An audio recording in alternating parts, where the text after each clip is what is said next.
Imagine looking out your living room window as a heavy monsoon suddenly turns violent. In a matter of minutes, the water is at your doorstep, threatening everything you've spent a lifetime building. If you live in Tamil Nadu, you know this isn't a hypothetical scenario. This image shows exactly what happens when infrastructure fails during severe floods, water deep enough to completely submerge public transit. Even after the worst of the weather passes, the financial disruption continues. As you can see in this flooded intersection, the chaos of recovery remains long after the rain stops, often leaving families to bear the massive cost of rebuilding alone. Most people recognize they need a safety net, but are held back by a specific fear, paying premiums for decades only to have a claim rejected on a technicality when disaster finally strikes. Avoiding a total loss requires moving past standard one-size-fits-all insurance. By stripping away irrelevant upsells and building a policy around your actual living situation, you eliminate the coverage mismatches that insurance companies use to justify a rejected claim. The first step in that process is recognizing that home insurance is largely a deceptive marketing term. It does not exist as a single catch-all product.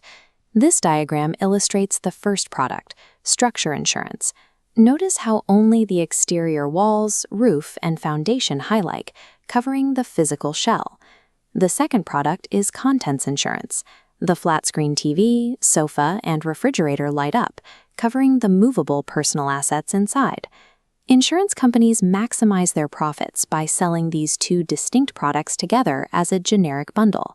They rely on consumers paying to insure the physical structure of a house they might not even own. Blindly paying for both products wastes capital, but selecting the wrong one leaves your most valuable assets completely exposed. Securing your savings requires matching the insurance product to your specific living status. This decision tree starts with a simple question. Do you own the physical walls of your home? If the answer is no, you fall into the most common and often least protected group, the renter.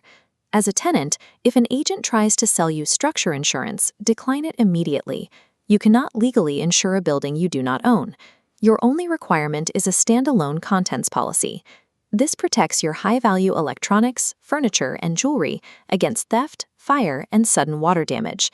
Because you are removing the structural risk from the contract, the annual cost of a contents-only policy is surprisingly low. For a renter, this is a highly cost-effective way to secure peace of mind, provided you keep detailed receipts for your most valuable items. Now look at this multi-unit apartment block. This represents the second demographic, people who own their individual flat but share the building's overall infrastructure. Back on our decision tree, if we answer yes to owning the walls, the path splits.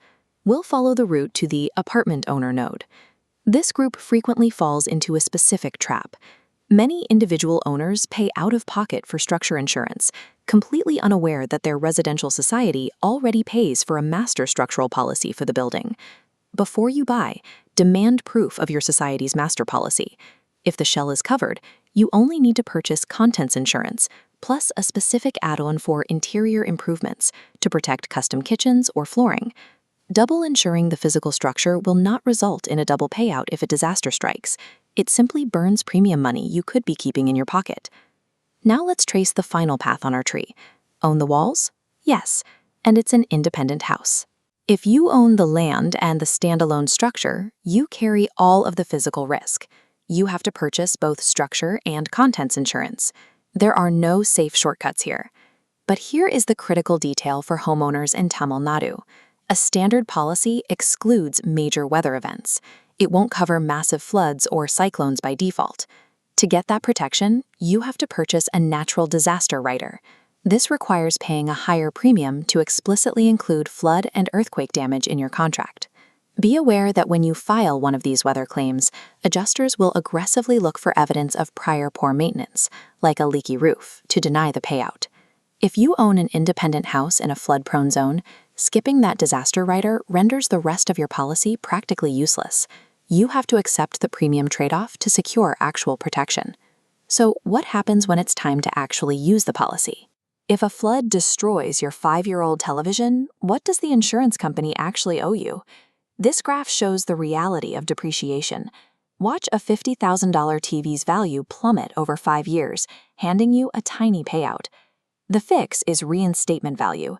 Notice this top line stays flat, forcing insurers to pay for a brand new replacement. Make this a rule. When negotiating contents coverage, explicitly demand the new for old clause.